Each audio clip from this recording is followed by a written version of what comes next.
Last time पर जो है वो हम लोग नॉन स्टाइकोमेट्रिक डिफेक्ट पढ़ रहे थे, और नॉन स्टाइकोमेट्रिक डिफेक्ट में हम लोगों ने मेटल एक्सेस में एक पार्ट पढ़ लिया था, that is by anion vacancy. वहां पर एक चीज इंपॉर्टेंट पढ़ी थी, दैट इज एब्सेंटर। आज हम लोग उससे आगे चलते हैं। उस डिफेक्ट का जो सेकंड पार्ट है, वो सेकंड पार्ट क्या है, दैट इज एक्स्ट्रा कैटायन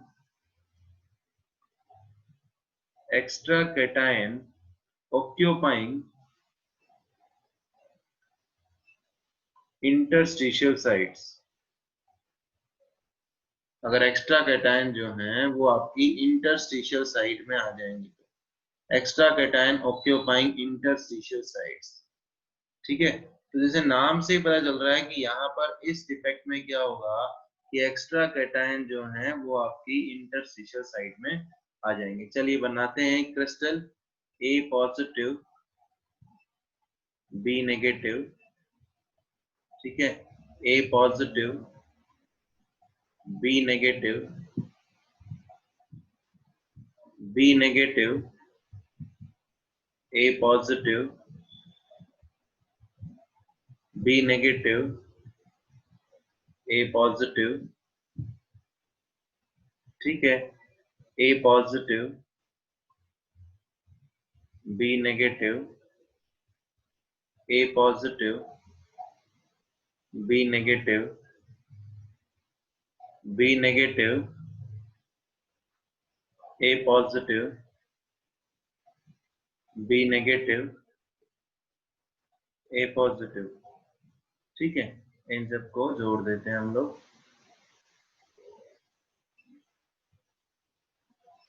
तो मैं क्या बोल रहा हूँ, इस डिफेक्ट में क्या होगा, एक्स्ट्रा कैटायन, कैटायन कौन है, ए पॉजिटिव, कोई कैटायन ए पॉजिटिव जो है वो आपकी इंटरस्टिशियल साइट में आ जाएंगी।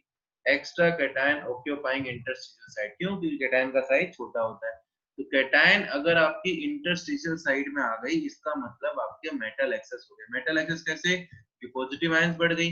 अब कहता है लेकिन कंडीशन थी शुरू से ही कि हम लोगों को क्रिस्टल को न्यूट्रल रखना है। तो जितना पॉजिटिव चार्ज बढ़ा है इस ए पॉजिटिव के आने से, उतने ही चार्ज के इलेक्ट्रॉन्स दूसरे इंटरस्टिशियल साइट में आ जाएंगे। ठीक है, ये किस लिए आए हैं, ये आए हैं क्रिस्टल को न्यूट्रल बनाने के लिए। ठीक है, मैं फिर से बोल रहा हूँ कि एक्स्ट्रा कैटायन जो है वो आपके इंटरस्टिशियल साइट में आ जाएंगी। तो उसके बाद जब इलेक्ट्रॉन जो होंगे वो भी कहाँ जाएंगे, इंटरस्टिशियल साइट में, क्रिस्टल को न्यूट्रल बनाने के लिए। अब कहता है ये इलेक्ट्रॉन्स कहाँ से आते हैं, तो देखो भैया, जो मेटल एटम है वो इलेक्ट्रॉन लॉस करेगी, ये वही इलेक्ट्रॉन है जो इंटरस्टिशियल साइट में आ गए हैं। तो इस डिफेक्ट में क्या होगा, क्या लिखेंगे, in this defect, in this defect extra cation occupying the position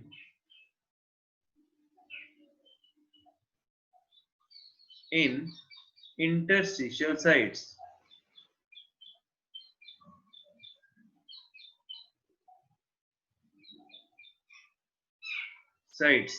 ठीक है, and to maintain electrical neutrality,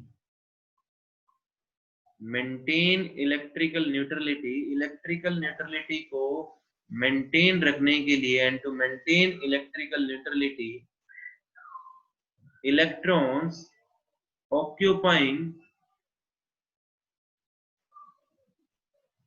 the position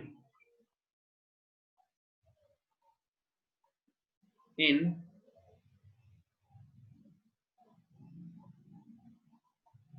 neighbouring interstitial site, उसका जो नजदीकी इंटरस्टिशियल साइट है उसमें कौन आ जाते हैं, इलेक्ट्रॉन्स आ जाते हैं। किस लिए आ जाते हैं, क्रिस्टल को न्यूट्रल रखने के लिए। ठीक है, अब एक क्वेश्चन जो है वो पेपर में बहुत बार पूछा गया है यहाँ से, और हम लोग वहां पर क्या करते हैं, वही हम लोगों ने तो भैया अगर कलर का पूछ लिया तो हम लोगों ने एक चीज रट रखी थी, क्या, कि एफ सेंटर, एफ सेंटर, तो वो एफ सेंटर ही हम लोग लिख के आ जाते हैं। ठीक है, तो मैं क्या कह रहा हूँ, ये क्वेश्चन जो है वो पूछा गया है लास्ट कई बार, व्हेन ZnO is heated, जब जिंक ऑक्साइड को आप हीट करते हैं, when ZnO is heated, ठीक है, अब कहता है it turns yellow, वो पूछता है it turns yellow, वो येलो कलर में चेंज हो जाता है जब आप जिंक ऑक्साइड को हीट करते हैं, तो येलो कलर में चेंज हो जाता है, इसका रीजन पूछता है। तो आप लोग क्या करते हैं, पेपर में येलो कलर देखते ही भैया कलर दे दिया तो एफ सेंटर वाली प्रॉपर्टी होगी, इसलिए सीधा सीधा लिख देते हैं ड्यू टू एफ सेंटर, वहीं पर वो क्वेश्चन गलत हो जाता है। तो क्या कहता है कि जब जिंक ऑक्साइड को आप लोग हीट कर रहे हो तो क्या बन रहा है, Zn2 positive plus half O2 plus 2 electron, ठीक है। तो ये एक्सेस ऑफ जिंक आयंस जो हैं ये कहाँ आ जाएंगे, इंटरस्टिशियल साइड में आ जाएंगे, ये एक्सेस ऑफ जिंक आयंस हैं। तो मैं बोल रहा हूँ ZnO is heated, इसके बाद क्या लिखेंगे, it loses oxygen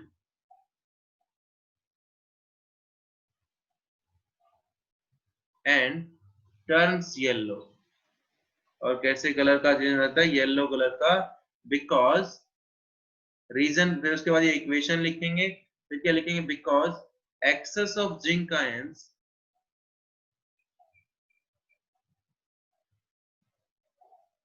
occupying the position in interstitial site,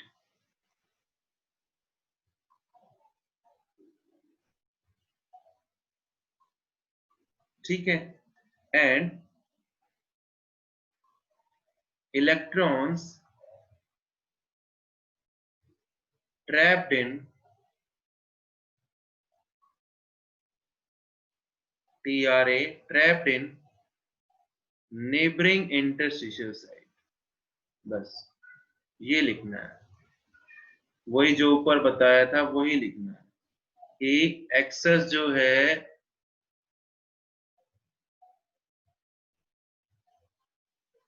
access of zinc ion जो है वो इंटरस्टिशियल साइड में आ जाती हैं, और इलेक्ट्रॉन जो है वो नेबरिंग इंटरस्टिशियल साइड में आ जाते हैं। फिर उसके बाद क्या होगा, इलेक्ट्रॉन जब आप उसको हीट कर रहे हो तो फिर दोबारा से वही बात, इलेक्ट्रॉन एक्साइट होकर हायर एनर्जी में चले जाते हैं, फिर वापस से जब लोअर एनर्जी में आते हैं तो वहां पर वो कलर वाली प्रॉपर्टी शो करते हैं। इलेक्ट्रॉन्स के लिए वही बात है जो आप लोगों की पहले थी, ठीक है। चलो आगे, अगर यहाँ तक राइट डाउन कर लिया हो या स्क्रीनशॉट ले लिया हो तो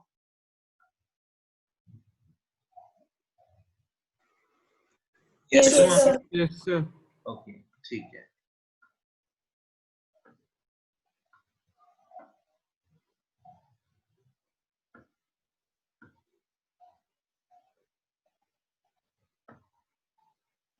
अब मैं क्या बोल रहा हूं, एक हम लोगों ने नॉन स्टाइकोमेट्रिक में पढ़ा था मेटल एक्सेस डिफेक्ट, अब सेकंड पढ़ते हैं metal deficient defect. Metal access पढ़ा था, इसका सेकंड पार्ट पढ़ते हैं मेटल डेफिशिएंसी डिफेक्ट या डेफिशिएंट डिफेक्ट,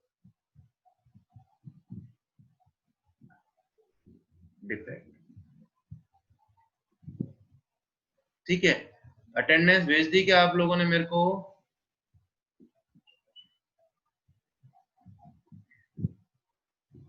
अटेंडेंस सर पहले वाले की भेज दी थी, अभी इस वाले सेशन की भेज रहे हैं।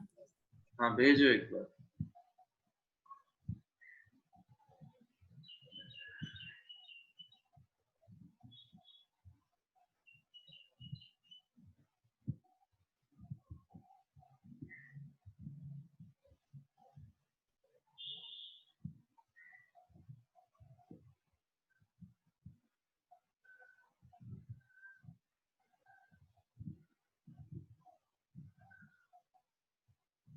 भेज दिया, यस सर। ओके ठीक है, ओके। तो सुमन,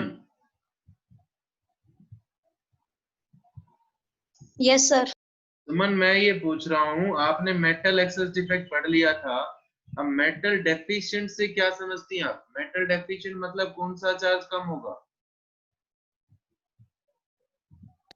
कैटायन। कैटायन कम होगा। कैटायन कम कैसे हो सकता है?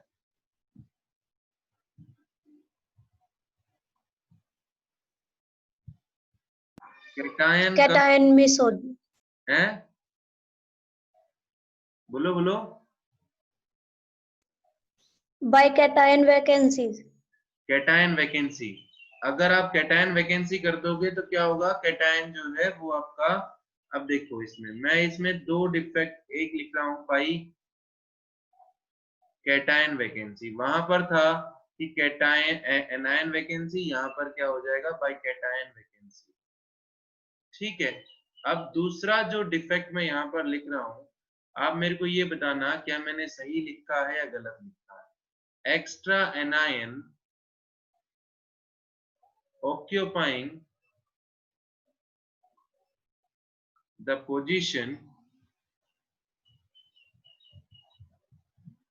in interstitial site, बताओ क्या मैंने सेकंड वाला जो है वो सही लिखा है या गलत लिखा है? बोलो। एक्स्ट्रा एनायन वहां पर पढ़ा था, extra cation occupying interstitial site. अब मेटल डेफिशिएंट कैसे हो सकती है, तो कैटायन बाहर निकल जाए या एनायन इंटरस्टिशियल साइट में आ जाए।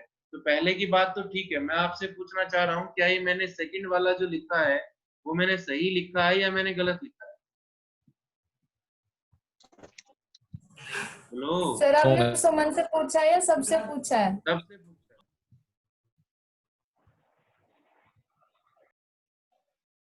ये डिफेक्ट कर गलत सकते, लिखा है। ये गलत लिखा है। गलत क्यों लिखा है? क्योंकि रॉन्ग है। वॉइड्स में एनायन का साइज बड़ा होता है। सिर्फ कैटायन आएंगी, एनायन नहीं आएंगी। तो मैं आपको क्या बता रहा हूँ, आपको कुछ बुक्स ऐसी मिलेंगी जिसमें ये डिफेक्ट लिख के मिलेगा आपको कि extra anion occupying the interstitial side, तो आपको उसको नहीं पढ़ना है, वो गलत है। ठीक है, यहाँ पर सिर्फ एक डिफेक्ट होगा, दैट इज कौन सा, बाय कैटायन वैकेंसी। और कैटायन वैकेंसी का जो डिफेक्ट है उसको करते हैं। चलिए, क्रिस्टल बनाया A positive B negative, A positive B negative B negative. मान लीजिए इस कैटायन को जो है वो बाहर निकाल रहा हूं यहाँ पर, इसलिए होल क्रिएट हो गया। यहाँ पर क्या हो गया, B negative A positive A positive B negative A positive B negative B negative A positive B negative A positive. ठीक है भाई, हमने क्या किया, कैटायन वैकेंसी कर दी, कैटायन मतलब बाहर निकाल दी। तो कैटायन बाहर निकालने से क्या होगा, एनायन ज्यादा हो गई, तो आपका मेटल डेफिशिएंट डिफेक्ट हो गया, कैटायन वैकेंसी।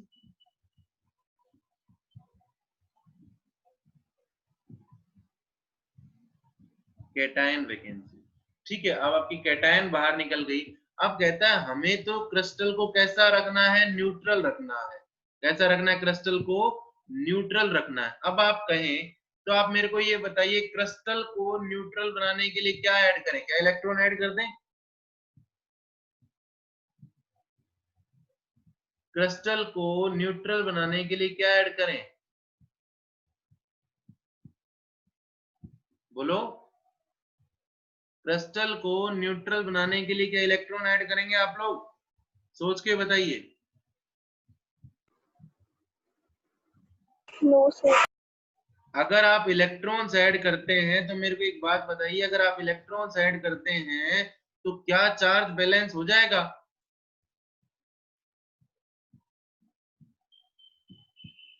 मेरी बात फिर से सुनना, आपने कैटायन बाहर निकाल दी, कैटायन बाहर निकालने से क्या हुआ, पॉजिटिव चार्ज कम हो गया और नेगेटिव ज्यादा हो गया। अगर आप इलेक्ट्रॉन्स ऐड करते हैं तो मैं आपसे पूछ रहा हूं कि क्या आपका चार्ज बैलेंस हो जाएगा? अगर यस और नो सर। नहीं होगा, नो सर। क्यों? क्योंकि इलेक्ट्रॉन पर भी नेगेटिव होता है तो नेगेटिव चार्ज उतना ही ज्यादा बढ़ जाएगा। तो क्या होता है कि कोई भी दूसरा ए पॉजिटिव जो है वो अपने चार्ज का डबल चार्ज जो है वो ऑक्यूपाई कर लेता है।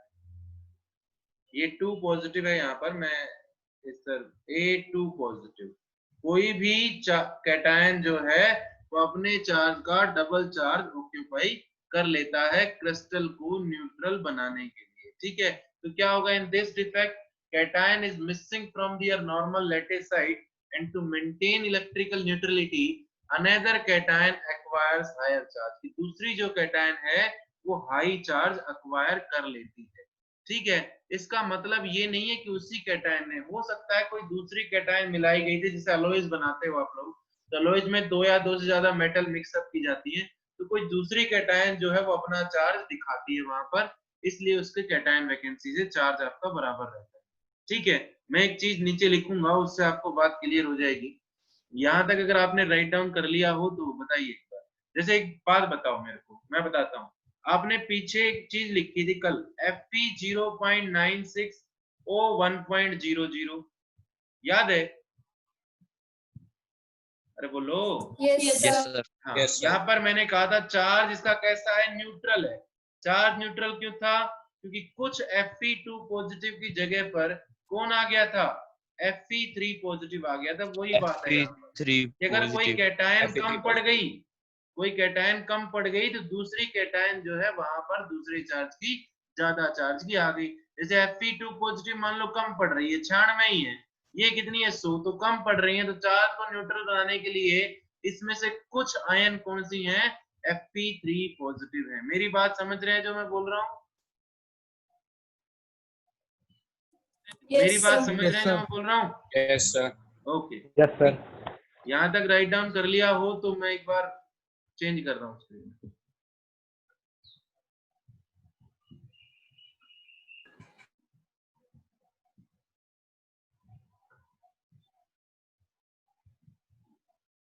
अब देखिए, अब आते हैं थर्ड बात पर। ठीक है, मैं इस डिफेक्ट को बता रहा हूं, ये आपके सिलेबस में से हट गया है अब। ठीक है, इसका नाम है impurity defect.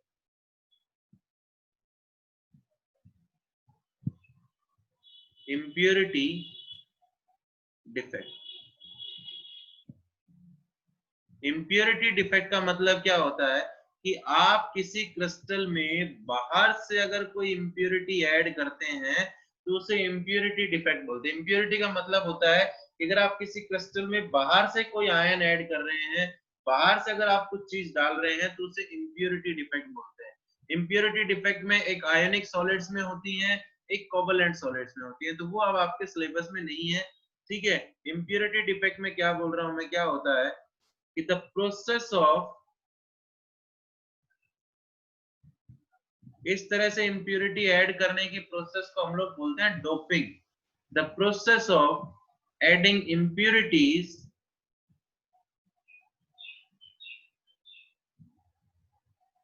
The process of adding impurities to a crystalline substance, किसी क्रिस्टलाइन सब्सटेंस में, so as to change its property, उसकी प्रॉपर्टी चेंज करने के लिए, so as to change its property, उसे हम लोग क्या बोलते हैं, डोपिंग बोलते हैं। क्या बोलते हैं भैया, डोपिंग बोलते हैं। ठीक है, अब सबसे पहला मैं एक इम्प्योरिटी डिफेक्ट ले रहा हूं, मैं फिर बोल रहा हूं सिलेबस में नहीं है, लेकिन फिर भी मैं आपको थोड़ा एक रफली सा आइडिया दे रहा हूं, कल ना ये ना कहो कि नहीं करवाया गया था। तो इम्प्योरिटी डिफेक्ट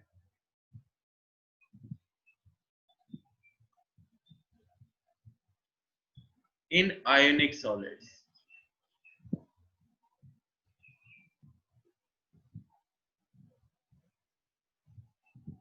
ठीक है, आयोनिक सॉलिड लाइक NaCl का सॉलिड जो है। ठीक, तो मैं क्या कहता हूं, एक क्रिस्टल बनाता हूं NaCl का, Na positive Cl negative Na positive Cl negative, ठीक है, Cl negative Na positive, sorry Cl negative Na positive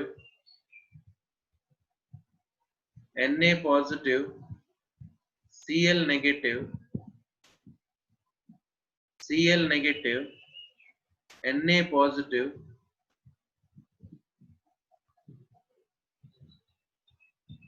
Cl negative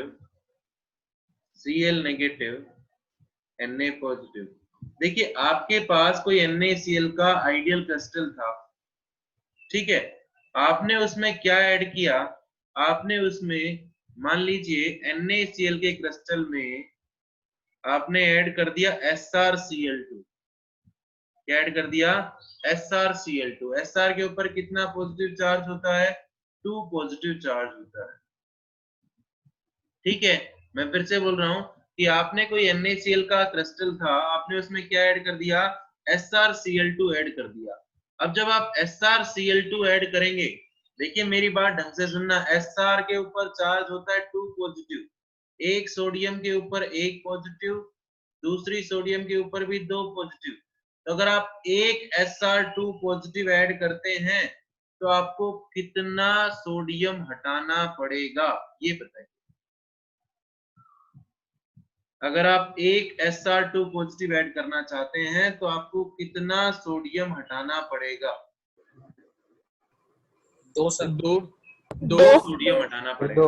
मैंने ये 2 होल्स क्रिएट कर दिए यहाँ पर, एक होल ये, एक सोडियम पॉजिटिव यहाँ से हटा दिया, एक सोडियम पॉजिटिव यहाँ से हटा दिया। इन दोनों की जगह पर मैंने क्या मिला दिया? एक Sr2 पॉजिटिव लिख दिया। आपका क्रिस्टल अभी भी कैसा है? न्यूट्रल है, लेकिन अब इस क्रिस्टल में एक नई आयन ऐड हो गई, Sr2 पॉजिटिव। एक फॉरेन आयन, मतलब एक बाहर से कोई आयन ऐड हो गई, उसे ही इम्प्योरिटी बोलते हैं। उसे ही क्या बोलते हैं? इम्प्योरिटी बोलते हैं। मतलब बाहर से अगर कोई चीज ऐड कर लेते हैं हम लोग तो मैं क्या बोल रहा हूँ? Sr2 पॉजिटिव, फिर से देखते हैं, Sr2 पॉजिटिव के ऊपर चार्ज था +2, तो +2 चार्ज कितने सोडियम के बराबर है? 2 सोडियम के बराबर। तो अगर आप एक Sr2 पॉजिटिव क्रिस्टल में डालना चाहते हैं तो उसके लिए आपको 2 सोडियम हटानी पड़ेगी। अगर यहीं पर मैं आपसे क्वेश्चन पूछूं कि अगर मैं AlCl3 ऐड करता, AlCl3 ऐड करता तो मेरे को कितनी सोडियम हटानी पड़ती? 3 3 सोडियम हट के उसकी जगह पर एक एल्यूमिनियम 3 पॉजिटिव आ जाता। बात समझ में आ गई? ये है impurity defect in ionic solid. चलूं आगे? एक सेकंड,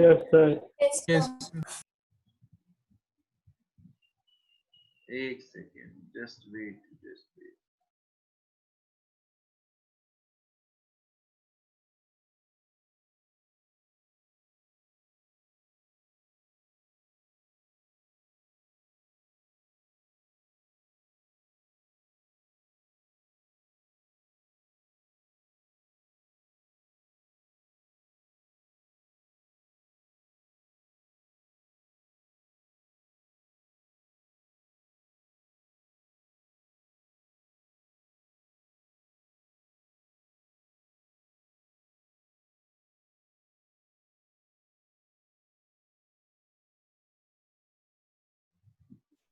तो एक सेकंड, अब आ गया।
अब मैं कह रहा हूँ impurity defect in covalent solid आपके सिलेबस में नहीं है, बोलो करवाऊं या नहीं करवाऊं?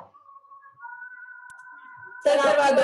करवा दीजिए सर। तुम दोनों तो बोलो भाई, बाकी बोलो करवाऊं या नहीं करवाऊं? सर करवा दो। करवा दो। ठीक है, पेपर में नहीं मिलेगा क्वेश्चन, पहले बता रहा हूं। तो चलिए, impurity defect in covalent solids. Second जो है impurity defect in ionic solid पढ़ लिया। उसके बाद हम लोग पढ़ते हैं इम्प्योरिटी डिफेक्ट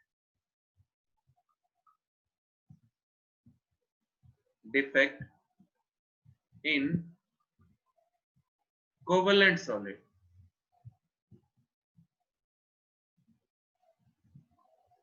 अब देखिए, एक कोवेलेंट सॉलिड का क्रिस्टल बनाते हैं।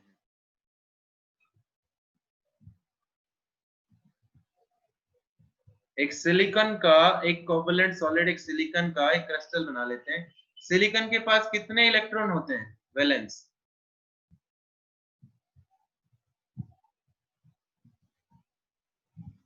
4 5। 4 मैं सोचा 5 बता रही हूँ। सिलिकॉन, ठीक है, ये सिलिकॉन मैं लिख रहा हूं। एक सिलिकॉन कितने सिलिकॉन से जुड़ सकता है कोवेलेंट बॉन्ड से? 4 सिलिकॉन से जुड़ सकता है, क्योंकि उसके पास 4 इलेक्ट्रॉन होते हैं। तो क्रिस्टल तो काफी बड़ा होता है, हम तो 4-5 लाइनें ही दिखा रहे हैं, उस हिसाब से ही हम लोग समझ लेंगे। ठीक है, लिखवाऊंगा नहीं, सिर्फ समझ लेना बस। ओके, एक सिलिकॉन के पास 4 इलेक्ट्रॉन होते हैं। इस सिलिकॉन के पास भी 4 इलेक्ट्रॉन होते हैं। इस सिलिकॉन के पास भी 4 इलेक्ट्रॉन होते हैं।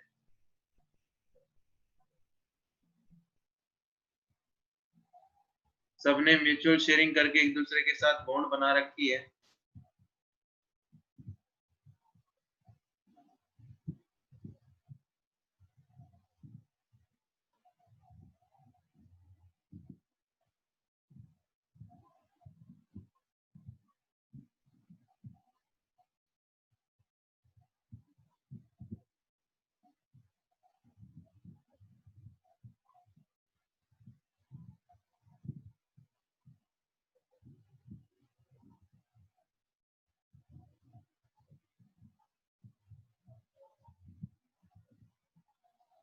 एक सिलिकॉन का क्रिस्टल हम लोगों ने बना लिया कोवेलेंट सॉलिड का, परफेक्ट सिलिकॉन क्रिस्टल। ठीक है, अब मैं कहता हूं नेक्स्ट सेशन जो होगा उसमें तैयार रहें, क्वेश्चन आप लोगों से मेरे को पूछने कुछ। ठीक है, अब मैं कहता हूं कि मान लीजिए मैं सिलिकॉन के क्रिस्टल में आर्सेनिक ऐड करना चाह रहा हूं।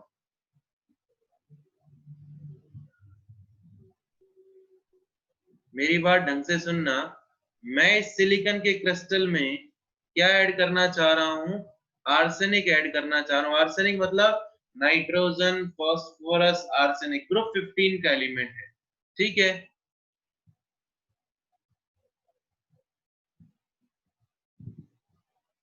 मैंने इसमें क्या डाल दिया? इस सिलिकॉन के क्रिस्टल में आर्सेनिक डाल दिया।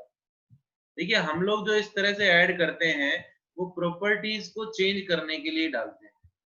ठीक है, एक सिलिकॉन के पास 4 इलेक्ट्रॉन है, तो ये आप लोगों ने अभी वही कोवेलेंट बॉन्ड बनानी है।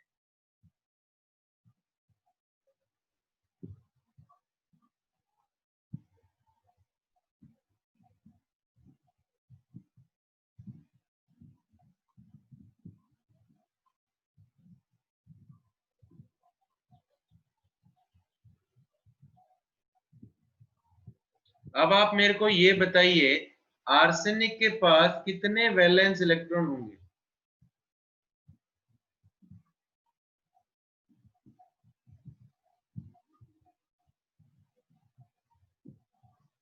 आर्सेनिक के पास कितने वैलेंस इलेक्ट्रॉन होंगे?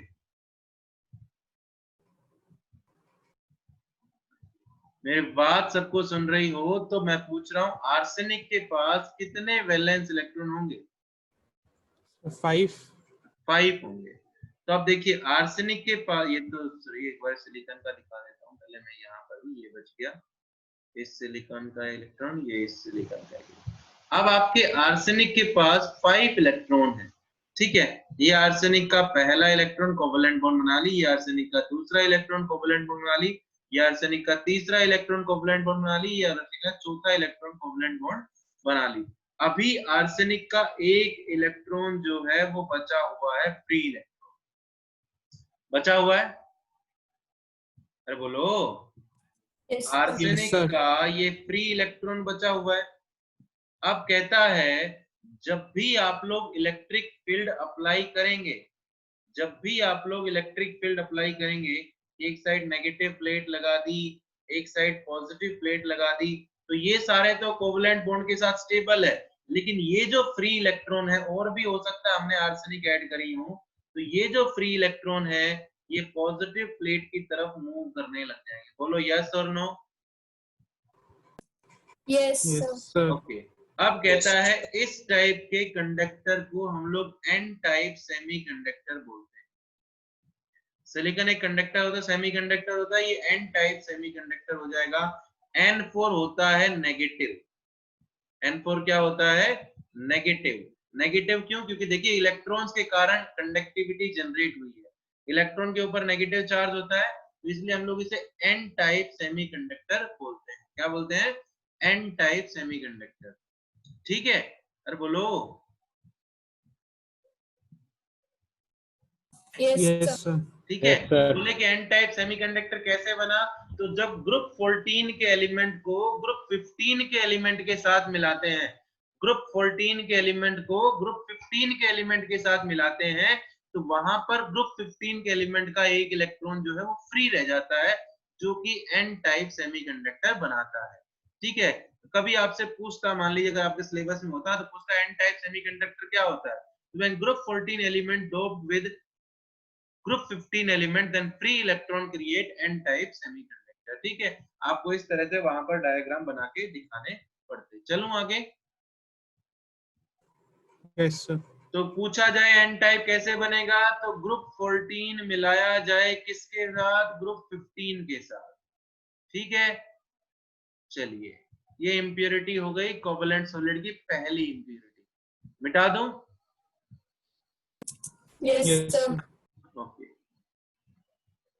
गुड़िया, मेरे को अटेंडेंस चाहिए एक बार, और अब जब आप ज्वाइन करें उससे पहले मेरे को उन बच्चों के नाम चाहिए जो बच्चे लेफ्ट कर गए थे, अभी फर्स्ट सेशन में थे लेकिन लेफ्ट कर गए। Okay, sir. हाँ, अगला सेशन शुरू होने से पहले चाहिए मेरे को, अभी अटेंडेंस भेज देना।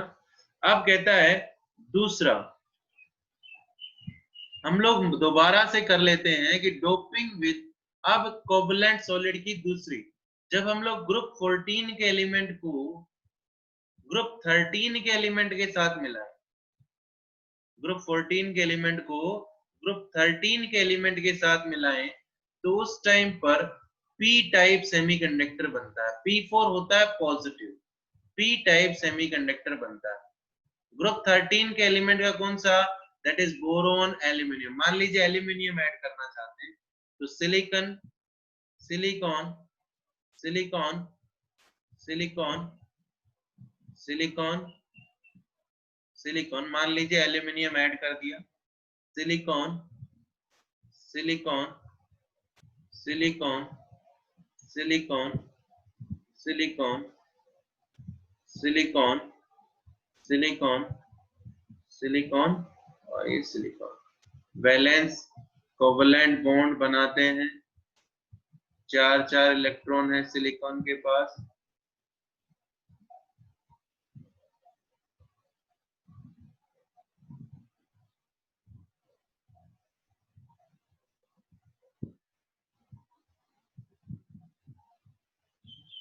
अब एल्यूमिनियम के पास कितने इलेक्ट्रॉन होते हैं, 3. 3। एल्यूमिनियम के पास 3 वैलेंस इलेक्ट्रॉन होते हैं। तो अब एल्यूमिनियम के पास 3 इलेक्ट्रॉन वैलेंस हैं, तो एक जगह खाली बच जाएगी एल्यूमिनियम के पास बॉन्ड बनाने के लिए। क्यों? क्योंकि उसके पास इलेक्ट्रॉन्स ही नहीं है तो बॉन्ड कैसे बनाएगा। तो एक जगह खाली बच गई एल्यूमिनियम के पास बॉन्ड बनाने के लिए, क्योंकि एल्यूमिनियम के पास सिर्फ 3 इलेक्ट्रॉन थे तो उसने 3 कोवलेंट बॉन्ड बना ली, 1 2 3। लेकिन ये एक जगह जो है दैट इज पॉजिटिव होल जो है ये खाली बच गया एल्यूमिनियम के पास।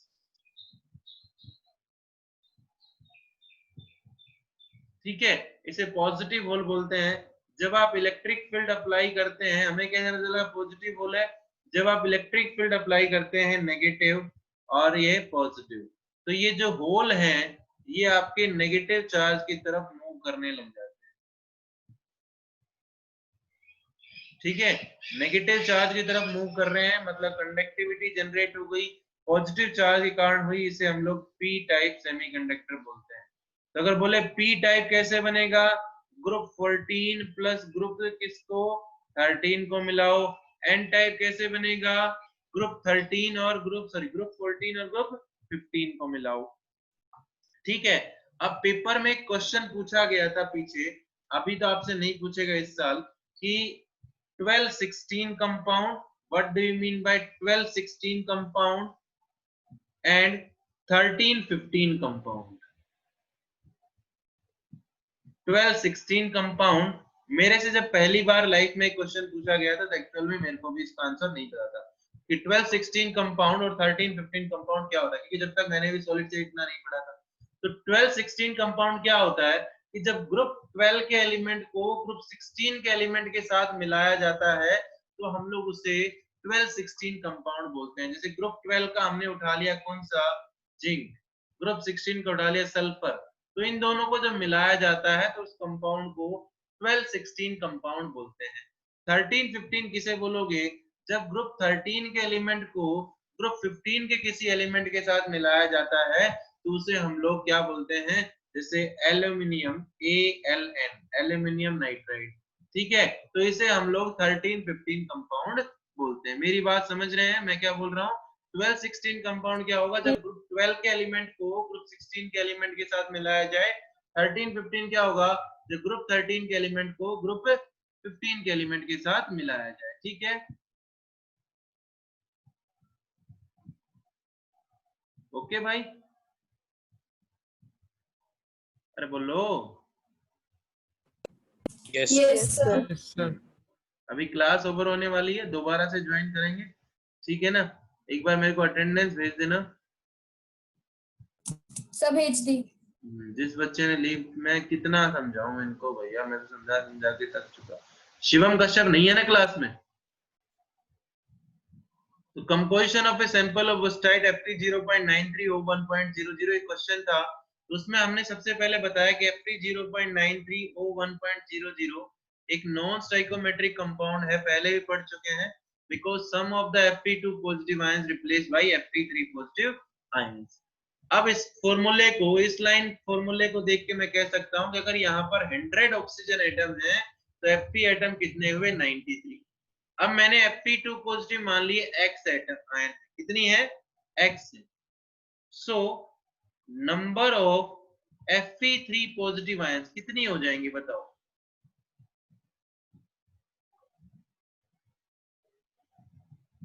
अगर Fe2 पॉजिटिव X है तो Fe3 पॉजिटिव कितनी हो जाएंगी, 0.93 minus x. 93 minus X। ठीक है, कितना हो जाएगा, 93 माइनस X। ये भैया मैं ऊपर देखो, निशा चौधरी, मैं ऊपर देखो 100 मान के चल रहा हूँ। ठीक है, तो अगर Fe2 पॉजिटिव X है तो Fe3 पॉजिटिव कितना हो जाएगा, 93 माइनस X हो जाएगा। ठीक है, as the compound is neutral, कि आपका कंपाउंड जो है वो न्यूट्रल है, as the compound is neutral. So अब कंपाउंड न्यूट्रल होने से क्या हुआ,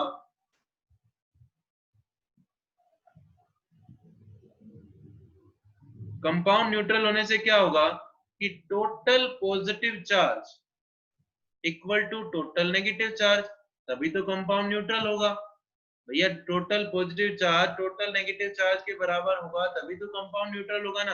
आप पॉजिटिव चार्ज कैलकुलेट कीजिए, Fp2 पॉजिटिव, कहता हूं x Fp2 पॉजिटिव है, उसके ऊपर चार्ज है 2, ठीक है। फिर कहता हूं 93 माइनस x है, कौन सी है, Fp3 पॉजिटिव, उसके ऊपर चार्ज है 3, ये टोटल पॉजिटिव चार्ज आएगा, equal to total negative charge. 100 oxygen atom है, एक ऑक्सीजन एटम पर चार्ज है 2। अब कोई बच्चा कहे सर -2, तो भैया टोटल पॉजिटिव को टोटल नेगेटिव, तो यहाँ पर माइनस नहीं लगाएंगे, ठीक है। अब कहता है 2x प्लस 9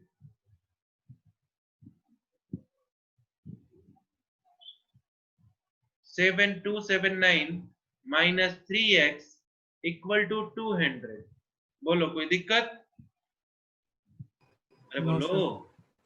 नो सर। अब कहता है यहां से जब आप x की वैल्यू निकालोगे तो x की वैल्यू कितनी आ जाएगी, 79 आ जाएगी, नहीं आ जाएगी, बोलो। Yes, sir. जब x की वैल्यू निकालोगे तो x की वैल्यू कितनी आ जाएगी, 79। सो number of Fe2 positive ions कितनी हो गई, 79 हो गई। Number of Fe3 positive ions कितनी हो जाएंगे निशा Chaudhary?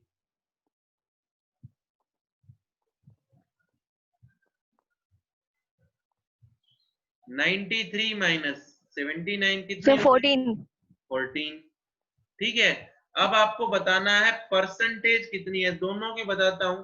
Percentage of Fe2 positive 79 है, कितने में से है, 93 में से, into 100। Percentage of Fe3 positive कितनी है, 19 है, सॉरी 14 है, कितने में से है, 93 में से, इंटू 100। परसेंटेज निकाल लेना, आंसर आ जाएगा। बोलो कोई दिक्कत? No sir. No sir. No sir. ठीक है, तो ये क्वेश्चन स्क्रीनशॉट ले लीजिए या राइट डाउन कर लिया हो तो बहुत ही अच्छी बात है। चलो आगे। Yes, sir. Yes sir.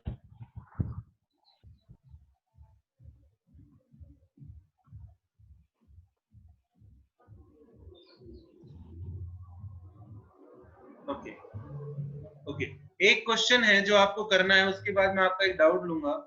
Analysis show that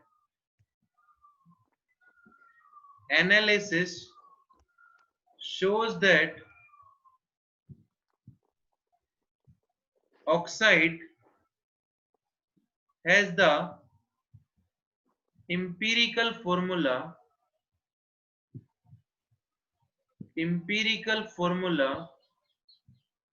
of M 0.9601.00। ठीक है, calculate the percentage of M2 positive and M3 positive ion in the crystal। Calculate कर सकते हो? Yes, sir. ओके। दूसरा क्वेश्चन जो आप लोगों ने मेरे से एक डाउट पूछा था, वो कोरंडम वाला क्या था, क्रोमियम, हाँ यही था शायद। इन क्रोमियम 3 क्लोराइड, यही था भाई? Yes, sir. Yes, sir. Chromium 3 chloride CrCl3, ठीक है।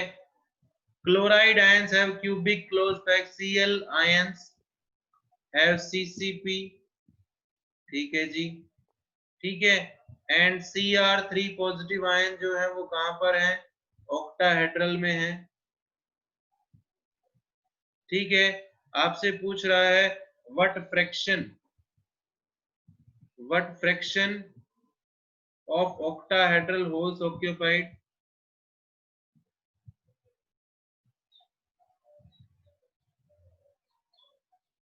ठीक है। और what fraction of total number of holes is occupied.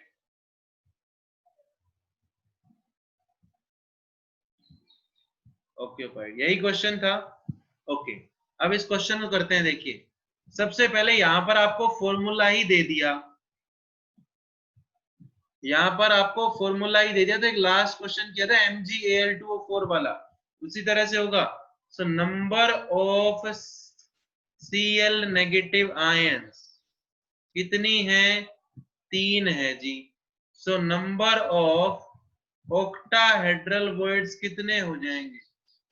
बोलो।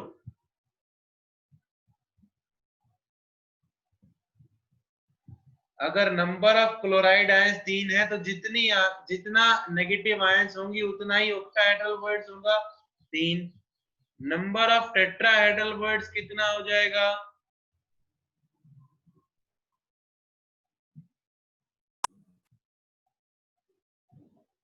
2 × 3 कितना हो गया? 6। ठीक है। अब as Cr3 ions occupy octahedral holes and number of Cr3 positive ions कितना है? 1 है। अब देखो फ्रैक्शन ऑफ ऑक्टाहेड्रल होल निकालो पहले। Fraction of octahedral whole,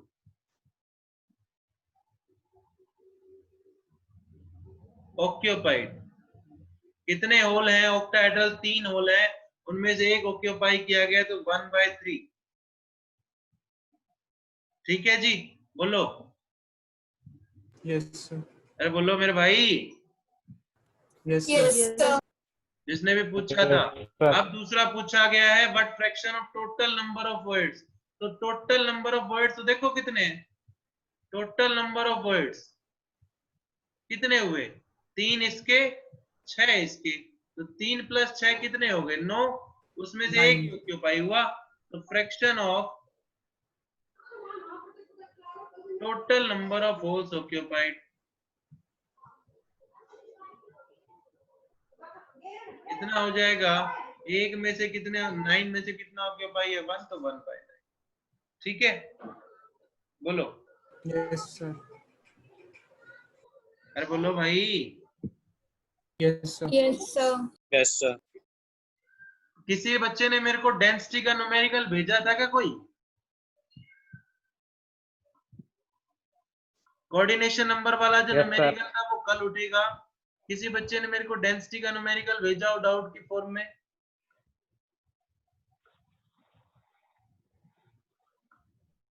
Yes, sir. नहीं भेजा यस सर, भेजा था एक। हैं? भेजा था सर। भेजा है। किसने भेजा है? रोहित। जिस बच्चे ने भेजा है वो एक बार मेरे पास मैसेज करो दोबारा से। हाय मैसेज कर दो ताकि उसका वो डाउट दिख जाए मेरे को एक बार जल्दी से।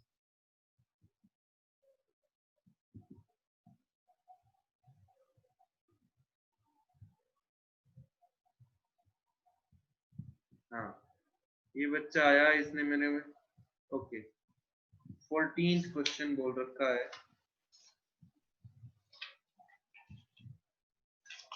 भैया देखो, सब्जेक्टिव क्वेश्चन की अगर मैं बात करूं तो सब्जेक्टिव क्वेश्चन पेपर के लिए एनसीईआरटी क्वेश्चन जो है आपकी बुक के किसी भी चैप्टर के, एनसीईआरटी क्वेश्चन मत छोड़ना, मत छोड़ना, मत छोड़ना। यही बोलूंगा मैं बार बार, एनसीईआरटी क्वेश्चन मत छोड़ना।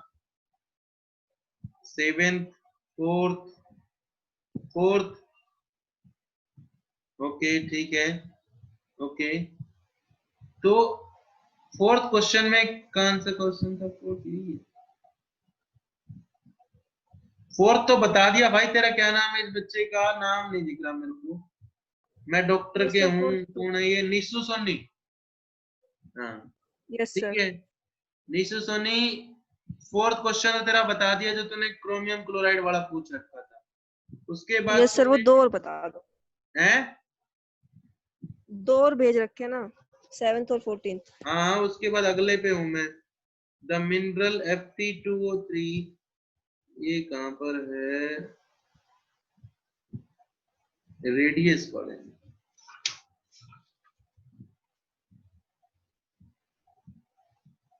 ये कोई क्वेश्चन मिल ही नहीं रहा।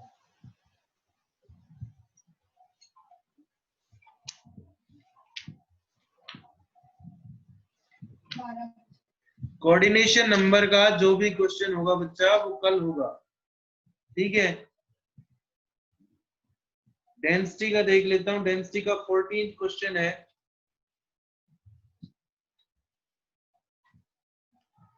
14th यही है क्या तेरा भी?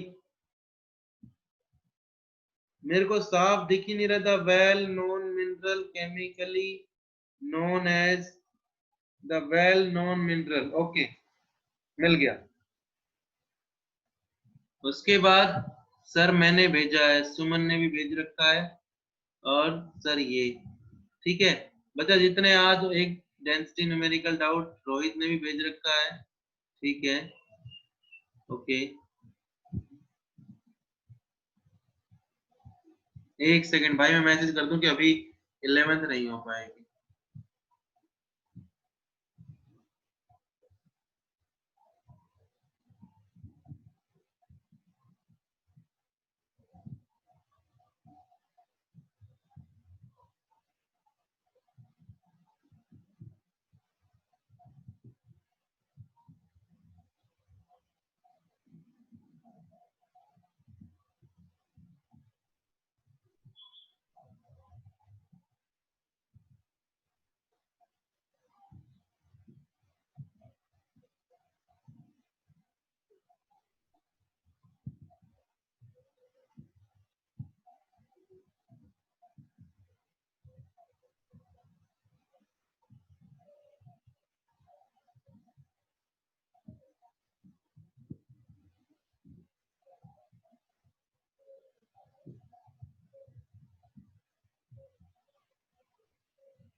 चलिए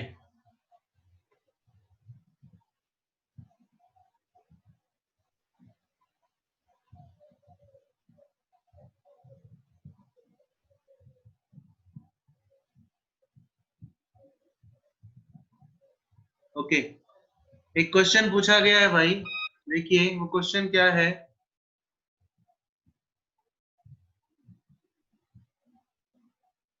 lead sulphide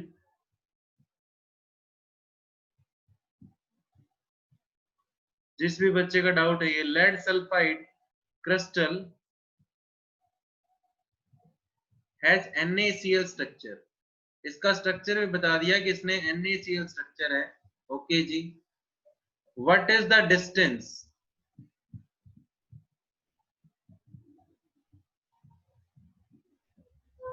between Pb2 positive and S2 negative in PbS if its density is 12.7 gram per centimeter cube. Atomic mass of Pb is 207. ठीक है, atomic mass of Pb is 207। अब जो गलतियां की होंगी वो बताता हुआ चलूंगा, पहले बता रहा हूं, ठीक है। फॉर्मूला है रो इक्वल्स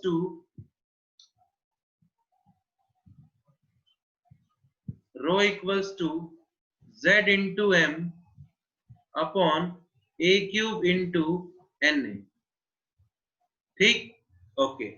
अब कहता है सबसे पहले आपके पास रो की वैल्यू गिवन है 12.7, NaCl टाइप का स्ट्रक्चर है तो Z की वैल्यू 4। अब सबसे पहली गलती M आप लोगों ने ले लिया होगा 207। 207 सिर्फ Pb का है, सल्फर का कितना होता है 32, वो कौन जोड़ेगा 239, ठीक। M जो होगा वो 239। एवोगाड्रो नंबर की वैल्यू 6.022 इंटू 10 की पावर 23। दूसरी गलती आप लोगों को यहाँ पर निकालना है कि आपको डिस्टेंस निकालनी है। आपको मैंने एक फॉर्मूला लिखवाया था, edge length equal to 2 into distance between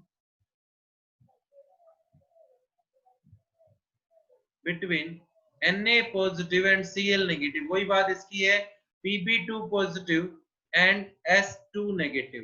तो आप एज लेंथ निकालिए, मतलब ये निकालिए, उसका उसको 2 से डिवाइड कर देंगे तो आपके पास डिस्टेंस आ जाएगी। जिस बच्चे का डाउट था, ये किस बच्चे का था?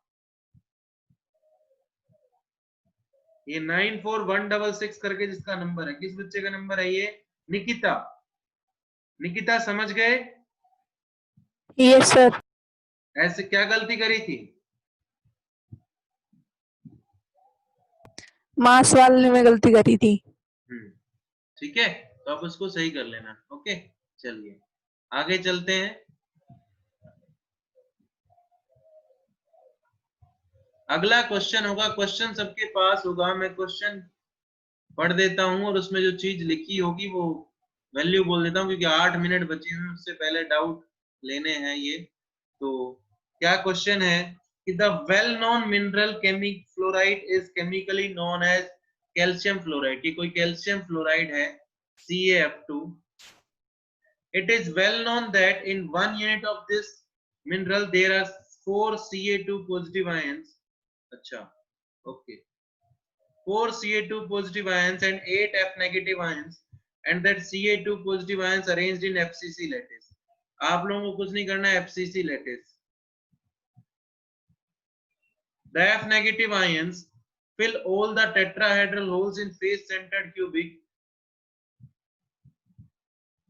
उसके बाद आपको इस लाइन में बोला गया एज लेंथ की वैल्यू जो है A, दैट इज 5.46 इंटू 10 की power -8 centimetre.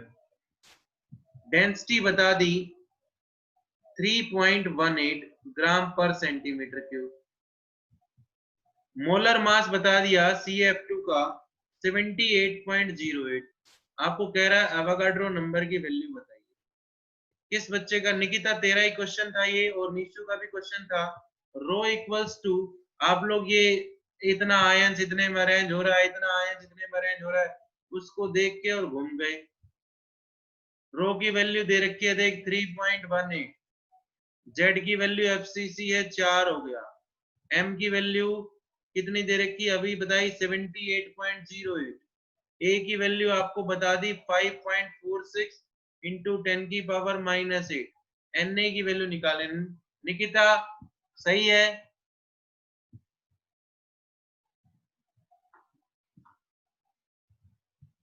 Nikita yes sir. समझ गई मेरी बात जो मैं बोल रहा हूँ? Yes sir. ठीक है।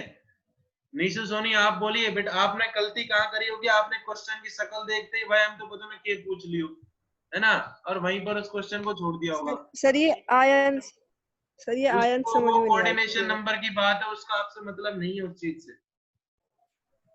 Okay sir. ठीक है, अब बात आते हैं रोहित जी के डाउट पे। सुमन ने भी भेजा था, सुमन का क्या डाउट था? सुमन वेल नोन था। सुमन हो गया क्लियर अब? यस जल्दी सर। जल्दी बोलो।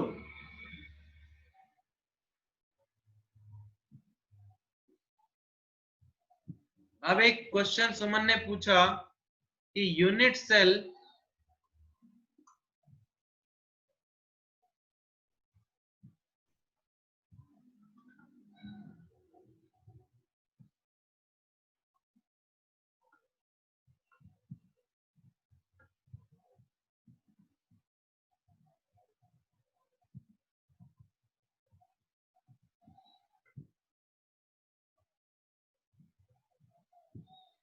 सुमन, ये क्वेश्चन तो बहुत आसान था, कहां अटक गई तो इस क्वेश्चन में? है सुमन?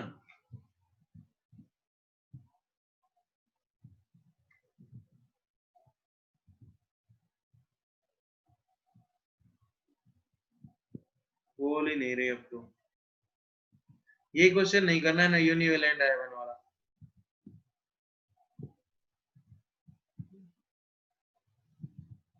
ये हो गया। रोहित जी के डाउट देख लेते हैं। हाँ, और इतने डाउट है। रोहित जी ने भेज रखा है भाई, ये मेटेलिक एलिमेंट है क्यूबिक लैटिस, एक मेटेलिक एलिमेंट है क्यूबिक लैटिस का, उसकी एज लेंथ बता रखी है 2 एंगस्ट्रोम, डेंसिटी बता रखी है मेटल की 2.4 ग्राम पर centimetre cube, how many unit cell are present in 200 gram of a metal. भैया इस क्वेश्चन को, थोड़ा सा लंबा है ये क्वेश्चन, ठीक है, ये क्वेश्चन आप लोगों से पेपर में नहीं पूछा जाता क्योंकि इसमें आपको ये नहीं बताया गया कि ये कौन सा लैटिस है, ठीक है, बताया। देखो, a metallic element has cubic lattice, as length of its lattice is 2 angstrom, ठीक है, density of unit cell is 2.4 gram पर सेंटीमीटर क्यूब,